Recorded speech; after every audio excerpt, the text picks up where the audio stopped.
चोखो मेला नाम के एक भक्त हुए पंढरपुर में। अच्छा, चोखो मेला जो है ये कोई मातृ गर्भ से इनका जन्म नहीं हुआ। तो चोखो मेला जी जो थे, इनका जन्म कैसे हुआ? इनके माता पिता वे एक ब्राह्मण थे। तो विप्र कुल के दो दंपति दोनों नित्य एकादशी पर श्री पंडरीनाथ भगवान का दर्शन करने जाते थे। एक दिन की बात, पंडित जी के मन में आया कि हम श्री पंडरीनाथ भगवान का भोग लगाने के लिए कुछ आम ले चलें।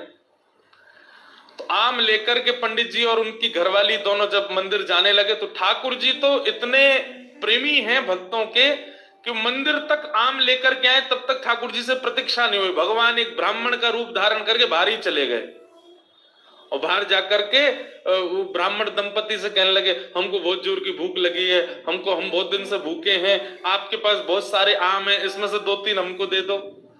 तो विप्र दंपति ने सोचा, कोई बात नहीं, 2-3 आम इनको दे देते हैं, बाकी धो धा के फिर पंडरीनाथ जी का भोग लगा देंगे। लीजिए लीजिए भैया, आप लोग पाओ। अब जैसे ही ब्राह्मणी ने आम दिया, पंडरीनाथ भगवान जिस रूप में आए थे उस रूप में बढ़िया प्रेम से फल पाने लगे। लेकिन वो क्या करते, थोड़ी देर तो आम चूसते, पूरा आम नहीं पाते, थोड़ा सा उसमें छोड़ देते और फिर ब्राह्मणी की गोद में ही डाल देते। और महाराज आधे आधे आम चौंके और चौंक करके उनकी गोद में डालते जाएं।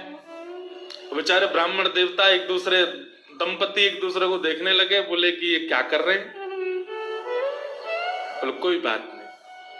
2-4 आम पा करके और उच्छिष्ट छोड़ छोड़ करके उनकी गोद में ब्राह्मण तो चले गए। अभी दोनों दंपति सोचने लगे, कोई बात नहीं, 2-3 आम बचे, इनको धो के पंडरीनाथ भगवान का भोग लगा देंगे, और ये जो आम ये हमारी गोद में छोड़ गए, इनको बांध लो, कोई जानवर या कोई जीव मिलेगा उसको दे देंगे, अभी इनमें आम बचे हैं, कोई जीव खा लेगा।